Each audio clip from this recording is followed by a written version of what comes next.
Good morning, everyone, and welcome to a special edition of the MMA OB Daily podcast. I'm your host, as always, Adam Martin, and I'm joined by my good buddy here, Cole Shelton, for a good show today. Cole, we got UFC Raleigh to break down, we got Bellator 238 to break down, and we'll talk about UFC 246 as well. So, what's up, man? How's everything? Good, how are you? Good as always, Cole. Busy as always, man. It never stops. It never stops, Cole. You know, it's crazy, right? We get that break, and I'm like, oh man, I want to get back to work, and then work starts, and you're like, oh, I need a break already. But no, it's crazy. It's been nonstop the last few days. I barely slept, man. Just been grinding out the podcast, grinding out articles. But hey, man, this is what we signed up for, right, Cole? So, and we love it, right? So we're gonna start with UFC Raleigh here, guys. Takes place this Saturday at PNC Arena in Raleigh, North Carolina. Initial thoughts and reactions to the card itself, Cole. It's honestly not that good of a card. It's good main and co-main event. I really like the main co-main event. I'm really excited for those. But some other fights, it's a lot of young guys. They're really pushing a lot of young guys versus veterans. There's some weird matchmaking like Arnold and Nik Lentz. But overall, I continue to say it again. Like, it's just weird card placement where they put certain fights. Like Arnold Allen isn't on the main card. But then you have like Jamal Hill versus Darko Stosic on the main card. Like, I don't know what the UFC, how they decide who's on the main card, who's on prelims. So to me, every card I say it, like, just a weird card placement a lot of the time. Right. Yeah, I don't know. Like, I've heard that the Allen fight wasn't the main card, but I don't know for sure because I think they usually do 6 fights. So I don't know, Cole, if that's going to slow up there. But you might be right. Either way, yeah, I know what you're saying. I think overall it's a decent card. There are some pretty good fights on this card.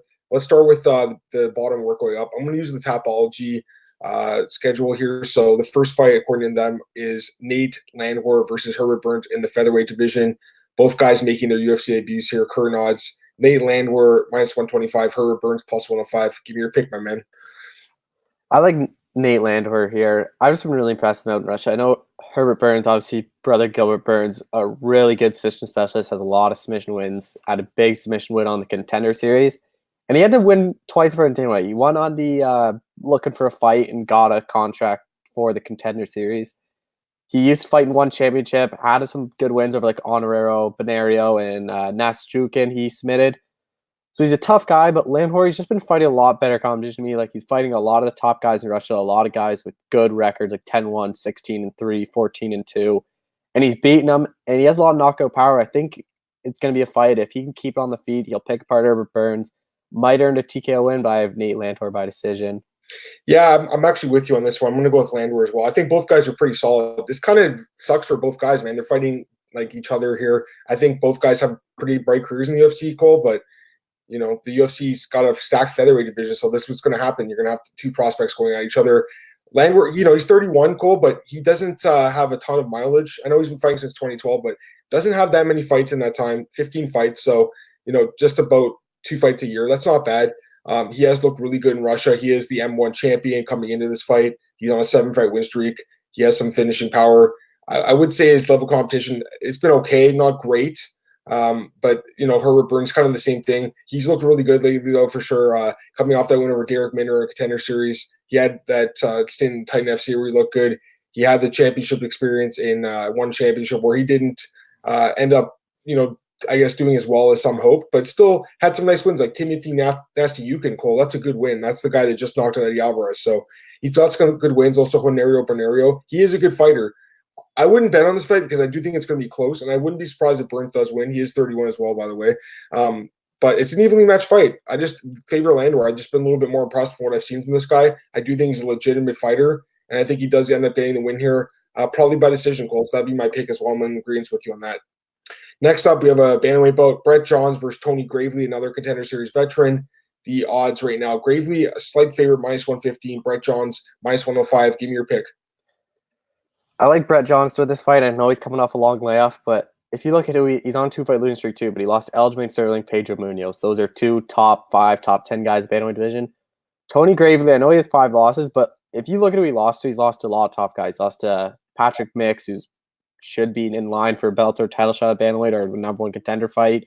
Manny Bermudez, former UFC fighter. Merab Dvalishvili, Ricky Bandejas. Those are 4 of his losses.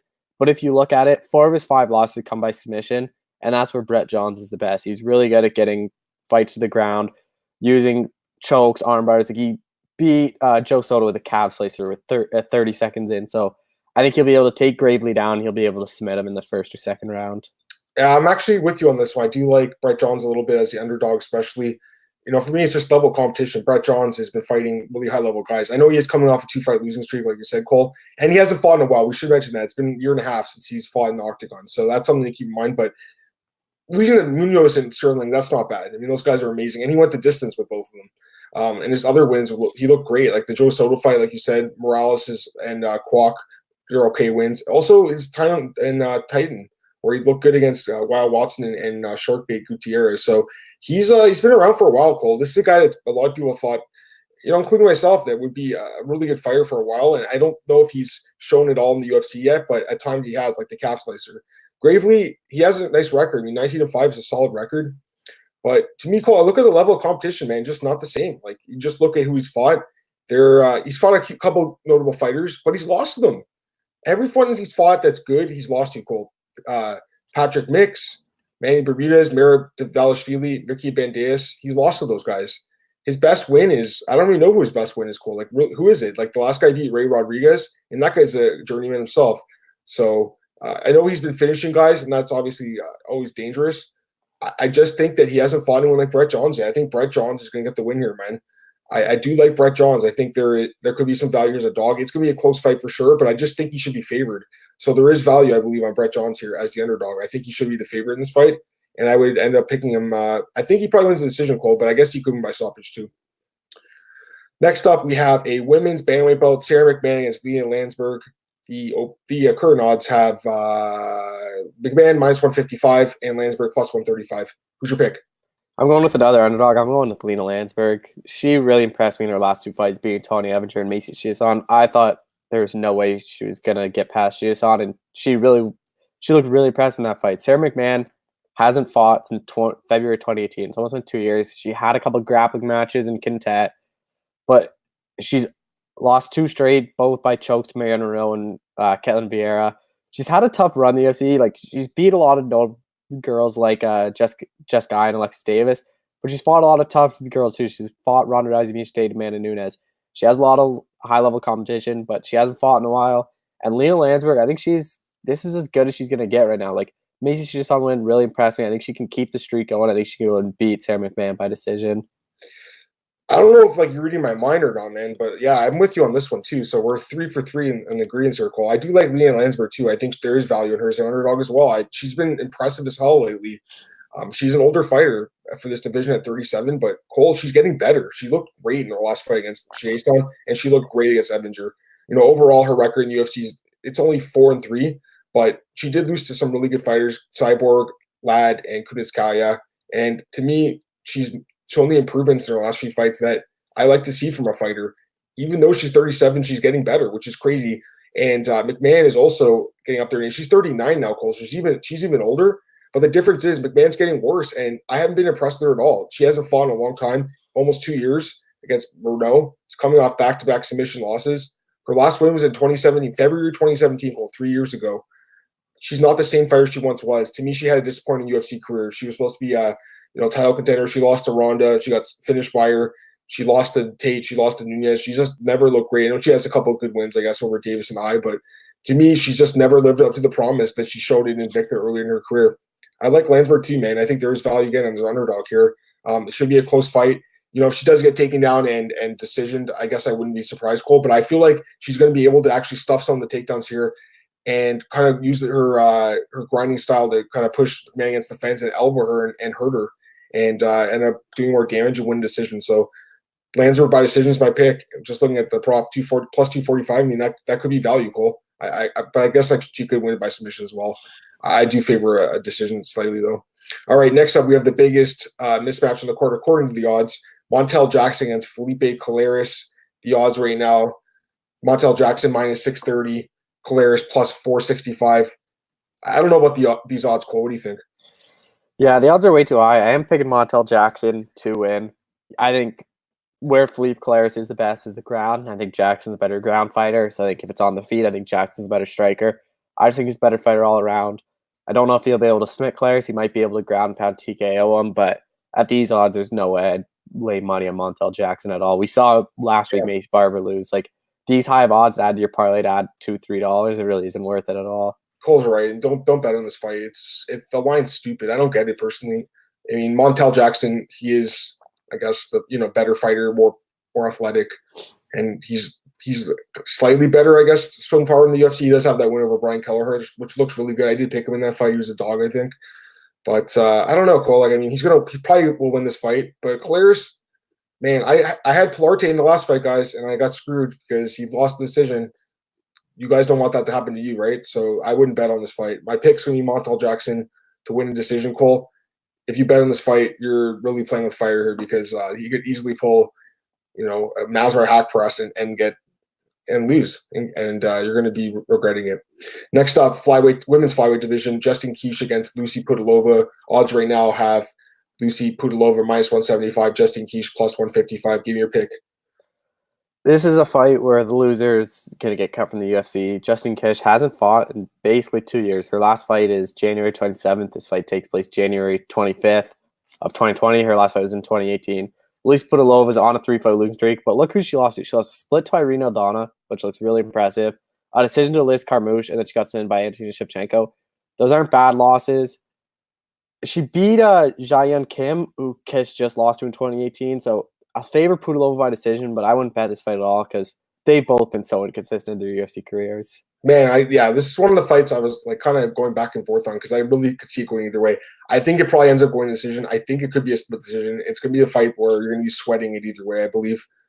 I don't know, Cole. It's close, man. For me, the difference just is the level of the activity, because Kish hasn't fought in forever. She hasn't fought since January 27th, 2018. So that's been over like almost 2 years, basically, exactly to this day. So that always is a turn off for me. And she hasn't won a fight since 2016. Pudilova, I know she's been disappointing. She's coming off 3 straight losses, but she at least has been somewhat competitive. I mean, the Aldana fight was a really good fight, and she was competitive in it. Carmouche, she did end up losing, but again, competitive. And then Shevchenko was a great fight. She lost, but to me, like, at least she's been more active. So my pick's going to be Pudilova by decision, but, Kish matches up decently well because it's striker versus striker, and I wouldn't be surprised if you win. So I'm with you, Colt. I wouldn't bet on this fight, but my pick's going to be Pudilova by decision. Next up, and again, this is according to Tapology, so this bet order might change, but Arnold Allen against Nik Lentz. The odds right now, Arnold Allen -285, Nik Lentz +225. Give me your pick. I don't know why this fight's happening. Like, I'm gonna pick Arnold Allen by decision because I know Nik Lentz is obviously really good on the ground, but he's cutting out a featherweight. Like, I don't know if he'll even be able to make the weight. Like, it's gonna be interesting to see if he even makes the weight and how he looks at featherweight. Like, Arnold Allen's one of those sleeper guys at featherweight. Like, if this is a Josh Emmett fight, like, I might have favored Allen. Like, he's that good at featherweight, I think. I think he'll be able to keep this fight on the feet, pick apart Nik Lentz, and win a decision. And I don't think featherweight is the right move for Nik Lentz at all. Yeah, I was a little surprised when I saw Lentz is dropping down. We should mention both guys had their opponents drop out. Allen was supposed to fight Josh Emmett, and Lentz was supposed to fight Nad Narimani. So they both lost their opponents. The UFC is like, you know what? Let's just match these guys up. That's why they're fighting each other, Cole. Otherwise, I don't think they'd be fighting each other because Allen is ranked way higher than Nik Lentz. Nik Lentz, listen, he is a grinder, man. He's been around forever, and the guy knows how to win fights. He knows how to get his hand raised. But, I don't like the cut down to 145. I don't agree with it. He's a good fighter at 155. 145, he really cuts a lot of weight. After 5 years of fighting lightweight, I'm just kind of shocked at age 35 he's making this cut down. We'll see what happens, Cole, but I don't think it goes well for him. He might do well early. To me, this actually reminds me of this fight with Allen and Mads Burnell from a couple years ago where Mads Burnell looked really good, and he was taking down Arnold Allen and holding him on the ground, and that's probably what the UFC wants to see here. They want to see, can this guy stuff the takedowns now? Has he improved his takedown defense? I do think Nik Lentz can get some takedowns early on, but as the fight goes on, I think Lentz will wear down. I think he'll tire out, and I do think that Allen can either finish or maybe just win a decision by the end of 3 rounds, winning 2 rounds of the fight. So my pick's Arnold Allen. The matchup definitely is interesting, though. I think it's a little more interesting than you're giving it credit for, Cole. But, yeah, I have to go with Allen, man. I'm really high on this kid, Cole. I think he could be a future contender at 145. I just want to see a little bit more out of him, and this could be a good fight for him to showcase his skills. Next up, middleweight bout, Devon Lewis against Daquan Townsend. Devon Lewis, one of the biggest favorites in the card, -420. Daquan Townsend +335. Who's your pick? I don't get the odds at all in this fight. Devon Lewis hasn't won a single fight in the UFC. He got knocked out by Uriah Hall, and then he lost a decision to Darren Stewart. Daquan Townsend's coming off a TKO loss to a Dalcham. he's been fighting at light heavyweight. He hasn't fought at middleweight since February 2018. It's going to be interesting to see him cut back down, but I'll favor Bavon Lewis. I think he might be able to knock out Con Townsend, but I wouldn't bet at those odds at all, just because Bavon Lewis, like we've seen him, he was winning that entire Uriah Hall fight, and then he got caught late, so it could happen here as well. Yeah, I'm with you on this one too. The odds are too high. I would not bet on Bavon Lewis. I don't think he's a lock by any means. Some people might think he's an easy pick for your parlay. I wouldn't bet on him here. This guy's been nothing but disappointing in the UFC so far, Cole. The loss to Uriah Hall, it's a fight that all of us picked him in. He was looking great, and then all of a sudden gets KO'd by Hall in the third round. And then the Stewart fight, he didn't look good at all in that fight. I don't know, Cole. I think the kid's got some potential, but hasn't shown so far. He's only 6-2. He doesn't even have a lot of fights. Daquan Townsend has 30 fights. He's 21-9. So this guy's got a ton of experience. He didn't look good against Dalka in his debut, but he's been around for a while, Cole, and he's fought pretty decent level competition. I'd argue maybe a higher level of competition over his career than Bavon has. Although Bavon obviously fought two really good fighters his last two fights. I don't know. I got to go with Bavon Lewis, Cole, just because I still think this kid has potential, but he's been disappointing me, and I wouldn't bet on him in this fight. And honestly, I wouldn't be surprised if Daquan Townsend did pull it off. I think he has the chance to pull it off the upside. I just can't bet on it. So my pick's going to be Bavon Lewis. I think he probably wins by decision, but maybe he does finish Townsend, although I wouldn't be surprised if it went the other way and he gets finished himself. Next up, we have it's a 205-pound fight, light heavyweight bout. Jamal Hill from Contender Series against Darko Stosic, the Mirko Cro Cop protege. The odds have Jamal Hill -135, Stosic +115. Give me your pick. I've been going back and forth on this fight a lot just because a lot of these Contender Series guys, I don't really think they're ready, and I think that's Jamal Hill. I don't think he's UFC caliber yet. Like, he's only 6-0, and he's beat William Vincent twice, and he beat two 0-0 guys. Like, his win on the Contender Series was good, then he obviously beat Daquan Townsend, so he is kind of there. But Stosic, he knocked out Jeremy Kibble, then he had the two tough losses to Devin Clark and Kenny Njeku. I think he's probably fighting for his UFC job at this point. I think he's going to come out. He has a lot of power. But I'll favor Jamal Hill slightly to win by decision. I think he can edge out. I think he get past the first round, and Stosic will gas, and he'll be able to win the second and third. But that's not a common bet because I still don't know if Hill is the UFC caliber fighter at all. I honestly, Cole, I kind of agree with you on this one too. I mean, Jamal Hill, he looked good on Contender Series, but to me, his level of competition has been pretty weak. I mean, he did beat Daquan Townsend, so that's a decent win, I guess, because he is in the UFC now. But overall, like you said, he's fought one guy that he's fought twice. The other two guys, 0-0 records, and then Popik to get in the UFC. I was impressed, though. I thought he looked good in that fight, but I'm just a little worried here because Stosic at least has experience. He's been disappointing, though. I picked him all three of his fights. He's only won one of them, so this guy's been disappointing to me. He looked good against Kimball, and then the last two fights against Clark and the Czech. I mean, at least the Czech fight, to be fair, he would have won that fight had he not kicked him in the balls like 3 or 4 times. So he would have won the fight otherwise. It's his fault, really. But the Clark fight scares me, Cole, because I don't rate Devin Clark that highly. To me, he's like the gatekeeper of the gatekeepers in this division. So if you can't beat him, you're really not UFC caliber, in my opinion. And Stosic didn't get that win. So I don't know. It's a close fight for sure. Go either way. I'm going to go with Jamal Hill, probably by decision, maybe finishes Stosic, but I'm not going to bet on this fight either. Next up, we have a women's strawweight bout. Hannah Cifers against Angela Hill. Angela Hill -160. Hannah Cifers +140. Who's your pick? I'm going Angela Hill. Both these fighters are pretty inconsistent. Hannah Cifers also got a big 2-fight winning streak. Paulina Viana and Jodie Esquibel, they're good wins. Angela Hill just fights off. She's coming up that TKO win over Ariane Carnalosa, the Dr. Savage win. Then she lost to Aizan Yan, beat Jodie Esquibel. Lost to Randall Marks in the first round, which is not a good one at all. She's 9-7. She fights so often. She's so inconsistent. She's almost a 500 fighter. I do think she'll be the strong fighter. I think she can take Cifers down, but I think on the feet, Hill's a better striker as well. I think Hill could edge out a decision, but I wouldn't bet on this fight at all because Hill is so inconsistent. You never know which Angela Hill you're going to get. Yeah, this fight's close to. I think it goes either way, but honestly, I'm going to go with Cifers as dog here just because I think the fight's a pick 'em, and at +140, I think there could be some value. It just, I don't know if I can actually pull the trigger on it, but I'm going to pick her anyways just because for me, I always bet against Angela Hill, and usually it works out pretty well. She did look good in her last fight. I got to give her credit there, but overall, just a very inconsistent fighter. I think Cifers could actually give her some problems in this fight. It's going to be striker versus striker. Two fighters without much knockout power, so it probably goes the distance goal. At the guess, the odds on that are -420. The fight going in 3 rounds, so you kind of got to pick a side here. And my side's going to be Cypher's by decision. I just think she's going to land some cleaner strikes and evade more shots. So Cypher's by decision, but another close fight. Next up, we have a men's flyweight bout: Jordan Espinosa against Alex Perez. Perez minus 270, Espinosa plus 230. I'm not sure about this fight being third from the top on the card, Cole. I know they're trying to showcase flyweight, I guess, but kind of weird card placement. Either way, who's your pick in this one? I like Alex Perez. I think he's been more impressive in the UFC. He's fought more impressive guys. He lost Joseph Benavidez by TKO, but he beat Jose Torres, beat Mark De La Rosa, beat Eric Shelton, which looks good.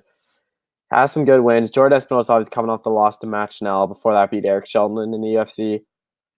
I think Perez is the better striker. I think this fight stays standing.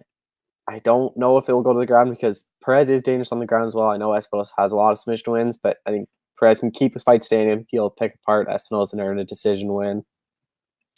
I don't want the odds in this fight. I gotta admit, I think it's a little closer than the odds are indicating. I gotta lean Perez because, like you said, Cole, he has been more impressive in the UFC. Just in general, he has more experience. He has better wins, fought better competition, but I don't know, Espinosa, I think, he's a little better than a lot of us give him credit for, and he's got a decent record too. I just, I don't know. I got to pick Perez. I just been a little more impressed. I just don't like the odds. There's something about this fight that worries me a little bit, guys. I got to be honest. Whenever you see this kind of a fight where it's it's so obvious, it just kind of worries me a bit. So I could see Espinosa pulling it off. Gold flyweight. I mean, the fights are often very close and go the distance. So we'll see what happens. But Perez by decision will be my pick. Okay, co-main event. Rafael dos Anjos versus Michael Chiesa. Great fight. The RDA minus 275, Chiesa plus 235. Who's your pick? I think the odds should be a bit closer, but I do favor RDA in this fight. I know RDA, he's 1-3 in his last 4, but look who he lost to. He only loses to champions or title contenders. Lost to Leon Edwards, lost to Conor McGregor, who's the champ, lost to Colby Covington, who just fought the belt. 2 losses before that, Tony Ferguson, former interim champ, just about to fight for the title, and Eddie Alvarez, former champ. And then if you want to go loss before that, he lost to Habib. He only loses to the top guys. He beats a lot of these guys on the come up. He beat Ben Sanderson, beat Nate Diaz, beat Pettis, beat Cerrone, beat Robbie Lawler, and then the big win for me is he beat Kevin Lee. I thought Kevin Lee was going to win that fight. I thought he was just going to out-wrestle RDA, and he stuffed all his takedowns on the ground. He looked good. That's Michael Chiesa's best path to victory is going on the ground and getting a submission win. I don't think he'll be able to do that against RDA. I think on the feet, RDA is a better striker, and I think he'll earn a decision win here. Yeah, I hate to make it boring, but I agree with you again, Cole. I pretty much have the same breakdown. RDA is, I know he's getting older, he's 35, but the guy is truly one of the best fighters in the sport still. And, you look at his record, Cole, right? Like you said, look at the losses. Edwards, Usman, Covington, Ferguson, Alvarez. I mean, these guys are elite. Nurmagomedov. Those are his only losses in the last 10 years, really. Those are the best guys in the sport. So, those are not even bad losses. And then, like you said, Cole, the Kevin Lee fight, that surprised me too. I did not expect him to win. He looked really good in that fight. And then even going back a few years, Robbie Lawler, Neil Magny, he looked good in those fights. He also has great wins like Cerrone, Pettis, Diaz, but Henderson. I mean, this guy he's a tremendous fighter, man. But when it's all said and done, I wouldn't be surprised if he's in the Hall of Fame in the UFC. So I think he's that good. Chiesa, I've been a fan of this guy since day one, man. I loved him on the Ultimate Fighter. He had an amazing story. His father passed away when he was in the house. Ended up winning the show as an underdog. I had him the whole way. I've been betting on him pretty much his whole career. Sometimes it hasn't panned out. When he fought Masvidal, I thought he'd win that fight. He ends up, losing pretty badly. And then, over the years, he's looked okay. But I think the move to welterweight's good. I just think this is a big step up. Going from Carlos Condit and Diego Sanchez, who were 2 guys really at the end of their career, to fighting a guy like RDA, who to me is still a top 10, top 5 guy, arguably. That's a big step up, Cole. Chiesa is going to have problems, I think, getting RDA down. I think RDA is going to be able to stop the takedowns. And then as far as the striking goes, I give RDA the advantage. So, I agree with you, Cole. The odds are a little high. I don't think I'd bet on RDA at minus 275, but I do think he wins the decision here. That's going to be my pick. RDA by decision plus 145. I think there could be value there because I don't see him finishing this fight. But yeah, my pick's going to be Rafael dos Anjos. Now let's get to the main event here, Cole. Heavyweight bout, 5 rounds or less. I don't see it going 5. Curtis Blaydes against JDS. The current odds, have Blaydes minus 240, JDS plus 200. Give me your pick. Curtis Blaydes has said he wants to be the Habib of the heavyweight division. I don't think anyone can stop his wrestling or stop his wrestling, and I think this is the same in this fight. I think on the feet, I think JDS is the better striker, but once it's the mat, that's Blaydes' world. I think he'll take JDS down. I think he'll take JDS down early and use his vicious ground man. We saw what he did to Shamil after Hermimov in his last fight. He really beat him up on the ground with his elbows and punches. I think it's going to be something similar to this one. I think I think JDS will have some success on the feet, but once Blaydes feels like he's in trouble, I think he's gonna get the fight down to the ground. I think he'll TKO JDS by ground pound, probably in the second or third round. Yeah, you know what, man? I like Curtis Blaydes too. I thought about it a little bit more last night because people were asking me in the chat yesterday who is there value on JDS, and you know what? The odds are a little bit lopsided, I think, because it is heavyweight and JDS has legitimate knockout power and he's shown it like all over his career. But I'm really high on Curtis Blaydes, Cole, and I know he's been knocked out a couple times by Francis Ngannou, and that obviously sucks for him. But this is a chance for him to bounce back, and this guy's wrestling is phenomenal. His ground and pound is the difference in this fight, in my opinion. His elbows, his punches on the ground. To me, this is like the Cain Velasquez fights, Cole, where Cain was able to take down JDS and beat him up. Having said that, remember happened the first time when JDS landed that punch. That could always happen because it is heavyweight. But I think more times than not, Curtis Blaydes is going to keep grinding out these takedowns, get him down to the ground, beat the hell out of JDS. 5 rounds, Cole. I can't see JDS going the full 5. He's taken so much damage in his career. I have a lot of respect for JDS. Talk about Hall of Famers. He's going to be in it one day whenever he retires. But right now, I think it's Curtis Blaydes' time, man. I think Curtis Blaydes wins this fight via TKO, probably in the middle rounds, later rounds possibly. That's my pick, Cole. I think Curtis Blaydes via TKO. I think that's a good pick. All right, I got a couple of comments here. Kenshiro Rio Doju, time to make some money on Chiesa underdog. It could happen, man, for sure. Me and Cole are going to pick RDA in this fight. Marcus Williams. Hey, Marcus, always appreciate it, buddy. Good show. Just got back to my bookstore and landed from Vegas for UFC 246. Keep with the good work. Hey, man, congrats on your bet on Holly Holm, but you should have listened to us on McGregor over Cerrone because I know that it cost you a really good weekend. But still, Marcus, good job. All right, Cole, let's go to Bellator 238. That's the next card we're going to do here. Initial thoughts on this card? This is the better card this week, and I'm going to be watching this Bellator card. I know timing will work out where I think I'll only miss the first 2 fights of the main card, which is fine by me. It's just Abe Knight, Raymond Daniels. And then Raleigh, because Raleigh starts at 8 o'clock and this main card starts at 10. So I think time might work that you'll be able to see the Archuleta, Pettis, Caldwell Borch, then the main event all without being disrupted by the UFC. But if they were up at the same time, I'd be watching this Bellator card over the UFC card. Yeah, I don't know. I like the UFC card better, but there are some good fights in this card for sure. I mean, it's a good start for Bellator's 2020 season as well. All right, let's start with I got best fight odds out cold. There's only 4 fights we're going to do right now for the odds. We'll start with the bottom working up. This is according to best fight odds. Sergio Pettis makes his Bellator debut against Alfred Kasakian in a bantamweight bout. Pettis minus 325. Kasakian plus 250. Give me your pick. Kasakian, I really wish they gave Pettis a better step up. Kasakian isn't that good. He's lost to Sean O'Malley in the Tender Series. Lost to Ricardo Ramos. He's lost to a lot of guys. He's lost to Juan Archuleta. Like, he's lost to a lot of tough guys, but I just think Pettis is the better fighter. He might even be able to submit or finish this fight, but Pettis should win easily. Yeah, it's a classic Bellator introduction fight, and I like Pettis too. Better competition, better wins. I don't know. I think he could do really well in Bellator. He could contend for their belt. It's interesting he left the UFC, but could end up being a good move. Kasakian is being brought in here, I think, to lose. The guy has some experience, but it hasn't looked very good. Next up, we got Juan Archuleta against Henry Corrales. Archuleta minus 270, Corrales plus 210. I should mention that Archuleta was like a huge favorite yesterday, but the line has dropped a little bit. Who's your pick in this one? I like Juan Archuleta. Juan Archuleta to me he's one of the best bantamweights, featherweights in the world. He only has 2 losses in his career. One came in his 6th professional fight, then his last one just came against Patricio Pitbull. He's beat a lot of top guys. Beat Ricky Bandejas, beat Eduardo Dantes. Like, he has some really impressive wins. Corrales is always tough. Like, he's knocked in Aaron Pico with that one punch. He has knockout power, so he could catch Archuleta, but I just think Archuleta is the better all-around fighter, and he'll get a decision win here. This one's close, I think. I think Corrales is a guy that a lot of people sleep on. He's looked okay at times. I mean, he's coming off the loss to Caldwell, but that's a different matchup. Archuleta is not really a wrestler, more of like a stand-up guy. I think this fight can go either way, Cole. It's a good fight, though. I love this matchup. It's a really fun fight. It's actually, I think, kicking off the card. But either way, I think I got to pick Archuleta, like you said, Cole. Like, the 18-fight win streak is impressive. He did lose to Pitbull, but a lot of people do. I just think Corrales is a guy that he's always the underdog, and he's pulled off a lot of upsets, man. So I would hesitate betting on Archuleta in this fight. My pick would be Archuleta by decision, but Corrales could absolutely win this fight. Next up, Featherweight Tournament Grand Prix semifinals. I love this fight, Cole. Adam Borks against Gary and Caldwell. Adam Borks right now minus 125. Caldwell minus 105. Who's your pick? When they first did the selection show, I thought Caldwell was going to win. And then just looking more into it, I favor Adam Borix. Like, I think like Borix, he does have some bad wrestling defense. Like Pico took him down a lot. I think Caldwell could easily just take Borix down and hold him there for 3 rounds. But the thing with Borix is he got up from Pico, and I think Pico's probably equal or better wrestler than Caldwell.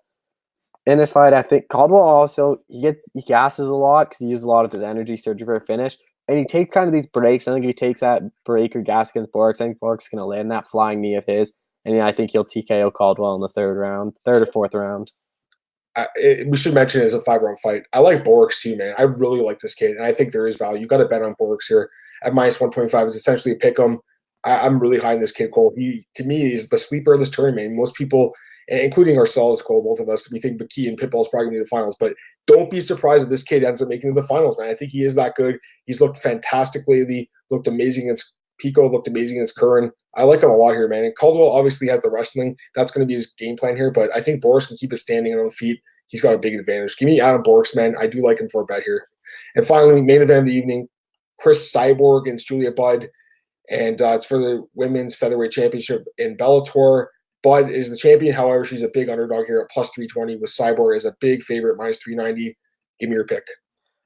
I like Cris Cyborg to win this fight. I think she'll TKO Julia Budd, but I don't like it at those odds. It's hard to bet because Julia Budd, her only 2 losses are Ronda Rousey and Amanda Nunes. That's the best this sport can get, like probably of all time. She beat Jermaine Durandamy. I know she hasn't fought a lot of top girls in Bellator, but that has nothing to do with her. Like that's just who Bellator has. This is a real test to see how Julia Budd is. Julia Budd wins this. You have to consider one of the best featherweights, if not the best featherweight in the world. I still favor Cris Cyborg to get done by TKO, but at those odds, I think there's a lot of value on Julia Budd. It's hard to say. I mean, I agree with you that she's not getting as much respect as she deserves because she is a really dangerous fighter. She's looked amazing lately, coming off a string of wins, 11 straight wins actually. And like you said, Cole hasn't lost in almost a decade against Ronda and lost to Nunes. Those are not bad losses, but really, I mean, look who she's kind of beaten her last few fights. Like she's looked good, Cole, but like Olga Rubin, Talita Nogueira, but her best win's Marlis Kunin, who's a fighter that, or I guess Jermaine Durandamy is her best one, but again, that was in 2011. It's been a while. Whereas Cyborg's been fighting like elite competition in the UFC. I know she lost to Nunes. Imagine she did win that fight. She would be even a bigger favorite in this fight. I thought she looked great against Felicia Spencer, despite what Dana White was saying, saying that fight was close. It wasn't close. She looked great.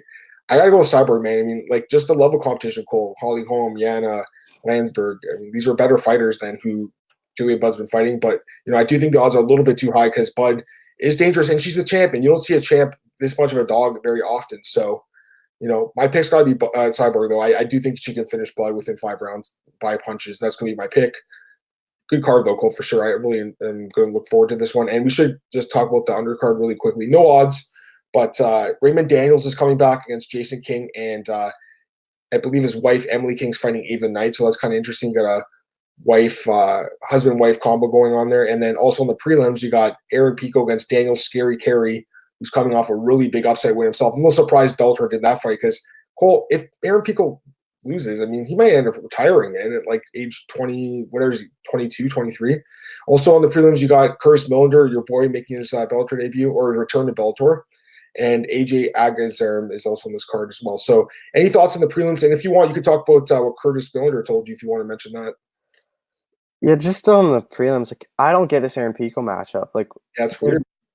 They need to build up Aaron Pico. Give him guys that are 0-2. Like, get him some confidence in him. Like, look who he's fought. He's had no easy fights. Like, he lost to Zach Freeman in his debut. Zach Freeman was 8-2. They didn't let him get off to a guy that was 0-0 as well. And then they even the guys he beat, like 7-3, 12-3, 18-8. Then he fought Leandro Higo in his 5th fight. He beat him, and then they give, okay, if you beat him, you should get a step up. Then they give him Henry Corrales. He gets knocked out.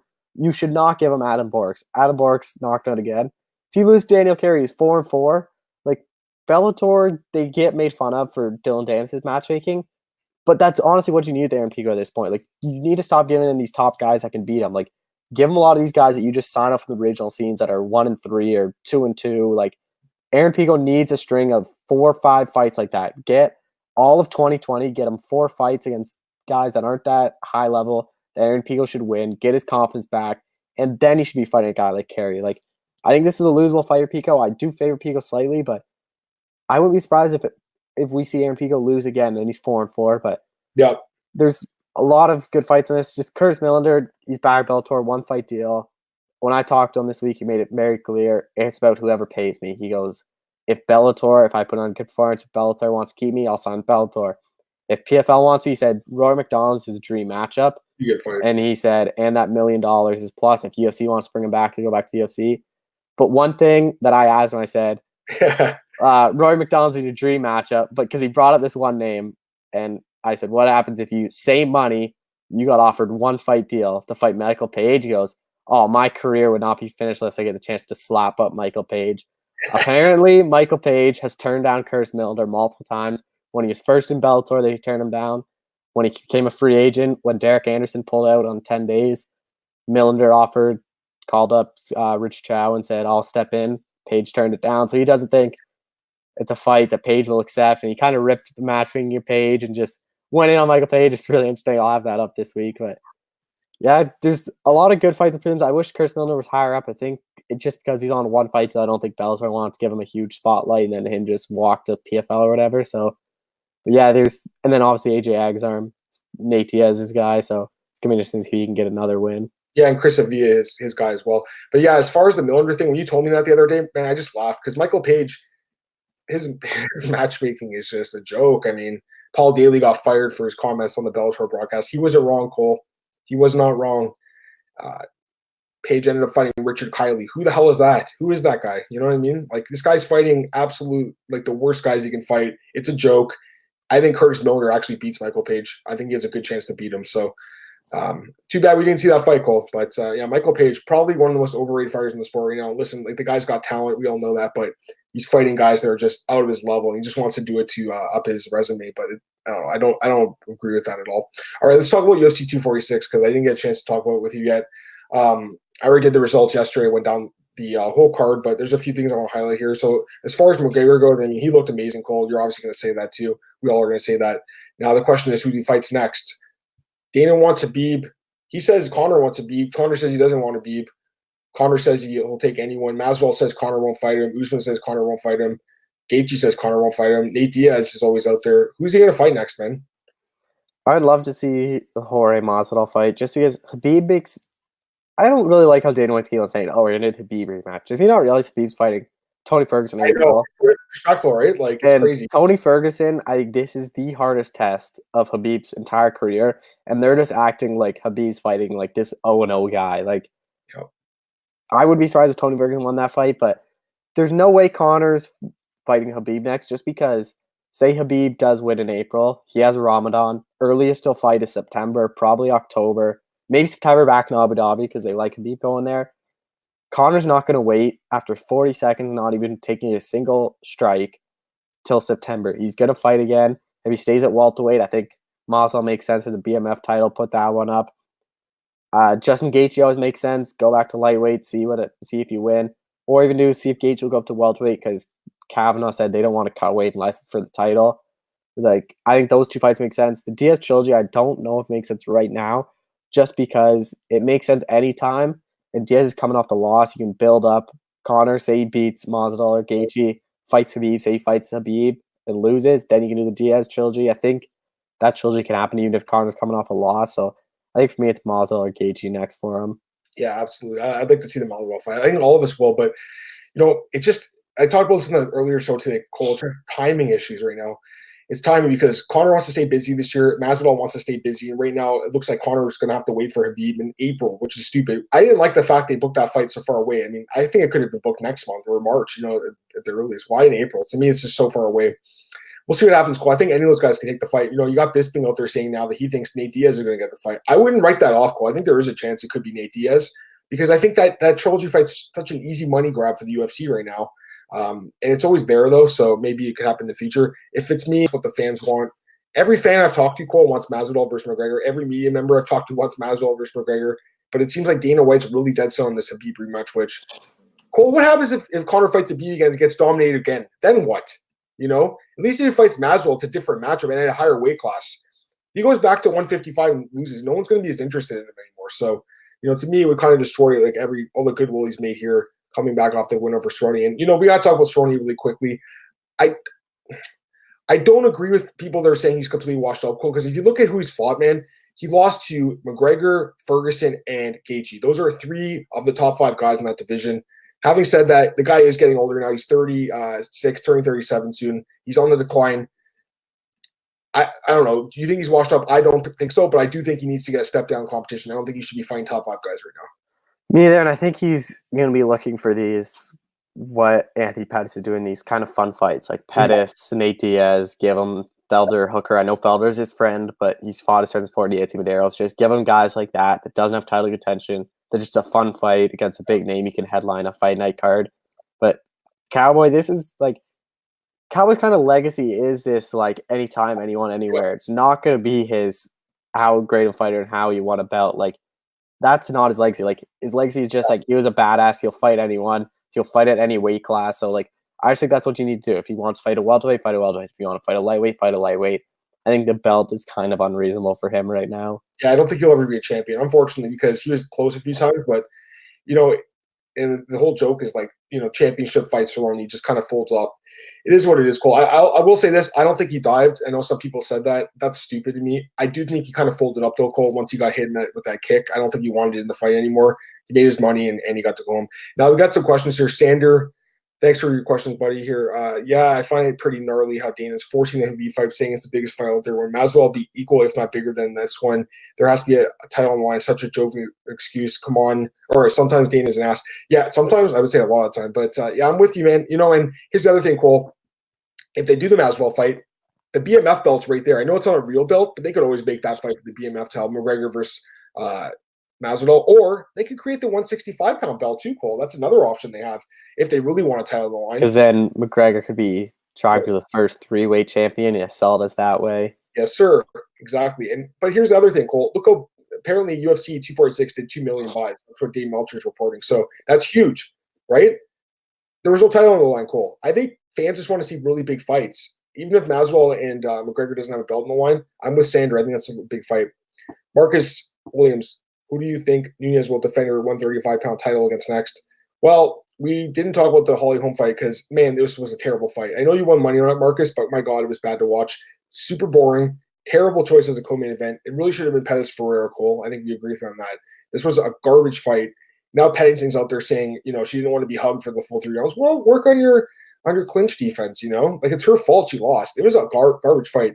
So, to me, Holly Holm is not in the conversation after that performance, Cole. I think it's going to be the winner of Aspen Ladd and Juliana Pena, which takes place in UFC Columbus. Irene Aldana's out there as well, Cole. I don't think she's ready for a title shot. I think I'd give her GDR and see if she can get past GDR. Yeah, something like that. Give her Holly Holm. Like, that fight makes sense to me. Holm versus Aldana. I like that fight, actually, Cole. To me, it's going to be the winner of Ladd and Pena. You know, I think Nunes is going to fight Felicia Spencer next anyways. I think Felicia Spencer's going to win. I think Nunes is going to demand to defend her 145 belt, be the first champ to defend both belts. We've talked about this, though, and honestly, I think that's such a bad matchup for Spencer. Oh, it is. It's a terrible matchup for her. So, yeah, I'm with you on that one, Cole. I think we're on the same page with this one again. If you guys have any more questions, throw them in here. Let's just go down the card a little bit more, Cole. I got to get your thoughts on – well, first off, let's talk about Ferreira. I mean, this guy is phenomenal. Who does he get next? I saw some people saying Makhachev, but to me, maybe he deserves someone even higher ranked. What do you think? Yeah, because Pettis was 11. Like, I think he deserves someone like Ally Quinta makes a ton of sense for me. I think Barboza one made a lot of sense if he didn't move down to featherweight, but I think someone right there, like, you can give him Ally Quinta, you can give him like maybe the loser Kevin Lee, Charles Oliveira in March, like someone like that. Gaethje's really, if he needs to fight, he could do Gaethje too. I know Gaethje deserves a title shot, but if he really wants to have that fight. By the way, what did you talk to thing about? What's his name? You were talking about it in the BJ Penn chat. Barboza. What did you guys say to each other? Oh, he just said, sounds like he got cleared to go to 145 because we were waiting off for an interview. And he said, he just said he had to go check the doctors and the PI, make sure it's all good. And then he texted me this week and just said, I got the all good. We should be able to do the interview this week. So sounds like he's cleared to go to featherweight. That is dope. All right, let's go to some questions quickly. Kenshiro Ridoju, Masvidal be better and easier if ever Conor striker versus striker. Sander lead striker way better than Cerrone. Easier fighting than Khabib, but definitely not gaming. Yeah, I'm with you guys. Stylistically, he has a better chance to beat Masvidal, but Masvidal's great, man. I know Maz will open up as the favorite on the a potential fight. I think that would be a pick'em fight just because the Irish love to bet, and if McGregor's plus money, people are gonna buy that up so fast. You can't really make him too big. It's gonna be close to even goal, like you said. You want to make they're big either way. Also, Sanders says I think Gaethje and McGregor very well fight. McGregor's accuracy is insane. I love Gaethje, and his pressure is his biggest attribute, but it's also his worst attribute because, man, he goes forward and he leaves his chin up in the air a lot. McGregor is insanely accurate, like you said. What do you guys think about Lee Oliveira? I have no idea about that one. Yeah, that fight's sick too. I mean, Oliveira is nasty on the ground, man. He is nasty as hell. But Kevin Lee is just a more well-rounded guy. Is that fight signed, Cole? Because I know you talked to Kevin. It's signed or no? He said on the area show it's not signed because he wants to sign 2 bouts. He wants to sign Oliveira and then Makhachev in June because he says Makhachev keeps on saying no, so he wants to make it, but he said he hopes to sign the next day or 2. Right, so hopefully that gets signed soon. But yeah, I think Lee probably opens as a favorite, man, but Oliveira's a beast. All right, let's just talk a little bit more about this card here. Macy Barber, give me your thoughts on this, Cole, because to me, this fight the towel should have been thrown in, at least after the second round. What do you think? Yeah, what was more weird for me is, what have we ever seen a doctor come in and just check someone's knee? They never checked it for Thiago Santos' knee when his knee was buckling against John Jones. They just let him keep on going. I think that wasn't very smart by the doctor. To have her in the corner, the doctor, it just made such an obvious injury that Roxanne could have easily went attack the leg. Luckily, she was fighting someone as nice as Roxanne that basically said, I don't want to hurt her anymore. But I would have thrown in the towel. Every time she got jabbed, her knee buckled and she was falling down. She had to fight the 3rd round with her back against the cage just so that pressure was there. So when she got punched, her knee couldn't buckle. She has an ACL tear. She's still young. Get her out of the fight. You don't want more damage to the knee because she's already going to be out 9 months to a year. I don't think we see Duke Rivas throws the talent all the time with Anthony Pettis. It should have been thrown in then against for Macy. Yeah, it was weird. And I got to get your thoughts on her taking the mic from Roxanne first. Oh, I did not like that at all. It really bothered me. And Joe Rogan he's partly to blame too. He let her have the mic. Why? He could have said, no, it's for Roxanne. She won the fight. She dominated the fight. It wasn't even close. If she wants to talk, she can wait till after Roxanne. She did. Cole, she's an undercard fighter who lost. She doesn't deserve to talk on the mic. Honestly. She's not even she's someone hardcore fans know. Do the casual fans even know who Macy Barber is, honestly? No. So to me, Lauren Murphy called her a spoiled brat. I don't know if she was wrong when she said that. I like Macy. I hope she bounces back. I think she has got potential. That really bothered me, Cole. I just don't like when that happens. The only fighters that should gain the mic after a loss are in championship fights or guys like Cerrone in main events or fight of the nights that go back and forth that are crazy fights and the loser gets a chance to talk. Not someone who gets smashed for 3 rounds. My God, that was a beating. And looks like Sander made some money on Roxanne. I know Kenshiro Ryodoji did as well.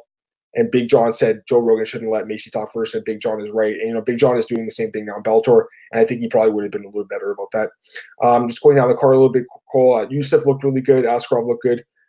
Drew Dober, another upset. Cole. I hate to say it, man. You did say Nazareth was your lock of the night, but it happens. This is why, like I said, Cole, and we've talked about it so many times. It's kind of risky to bet on big favorites, even when they're as good as Nazareth Haqparast, man. Because I didn't expect this to happen, Cole. Now, first off, tell me about the upset, but also people are saying Drew Dober is a contender now. I don't know about that. I think he just no. I don't think Drew Dober is a contender. He lost to Beneil Dariush, which wasn't even in the top 15. You're surprised by that, right? Yeah, I couldn't believe that not happened. I thought Nazareth was going to win. I thought that fight should have been stopped a lot sooner. Nazareth took a lot of extra shots, but Drew Dober always has that knockout power. But I don't even know where Nazareth's going to go from here because that was kind of his stop. That was kind of that gatekeeper before even the top 20. So, and he's only 3-2 now. He lost to Marcin Held in his debut. Yeah, I know he has some decent performances, but his best win really is Mark Diakese, and that's a guy that's not even close to be ranked. So, he's a guy that I think a lot of us, including myself, overrated a little bit after the last couple of performances. I think this kid still got potential, but the 2 losses now in 5 fights, that's not good, especially against gatekeepers. Drew Dober's a gatekeeper, Cole. He's a journeyman, man. He's not a contender. People are saying he should be in the top 10 now. I don't agree with that at all. You guys lost some money on Nazareth. A lot of people did. It happens, but you guys won on Roxanne, so good job. All right. Anything else from this card, Cole, before we get out of here? As far as this card goes, I do want to talk about a little bit of fight announcements before we go. No, that's all for this card. Also, I should mention Brian Kelleher with an upset. I didn't expect that either. There was a few big upsets in this card, so some good performances by veterans. Just getting to some fights here. We got I think the last time I had you on was last week. Can't remember now, Cole, but I don't think at that time we had these fight announcements official. But we have Woodley, Edwards, and Romero versus Adesanya, and this isn't official, but Cejudo against Aldo. Yeah, we talked about those on the day it happened. So we got those taken care of, and I'm thinking that's all we really needed to talk about then. Is there anything else you want to mention in MMA? Anything else? No, I think that's everything. All right, cool. Plug your stuff. Let me see if there's last questions here. Nope, that's it. Plug your stuff, Cole. Twitter, AckleShow91. Guess we could talk to Chris Cyborg, Michael Chiesa about their fights. That's up there. Tomorrow and Thursday, I'll have fighter picks for Cyborg Blood and Dos Santos Blaydes. And then on Friday, I'll have Cyborg on her legacy. She really went in depth on what this win would do for her legacy and where that puts her. It's greatest of all time. And then I talked to Curtis Milner about Michael Page and his fight. That'll be up. And then Adam Porix on MMA News. Everything else is on my Twitter. Awesome, man. All right, Cole. Thanks again for joining me today, buddy. And guys, thanks again for the questions and for joining us on the chat room here. Really appreciate it. You guys can check me out on Twitter at MMAdamMartin, podcast, MMAOddsBreaker.com, and you can check me out at BJPen.com and MMARains.net. Myself and Nick Kalikas did a bonus podcast yesterday where Nick gave his opening lines for UFC 248, so definitely go check that out. Cole, thanks again, buddy. And guys, thanks again. You're saying good day. Good day to you guys. I'll be back tomorrow for the Wednesday edition of the podcast.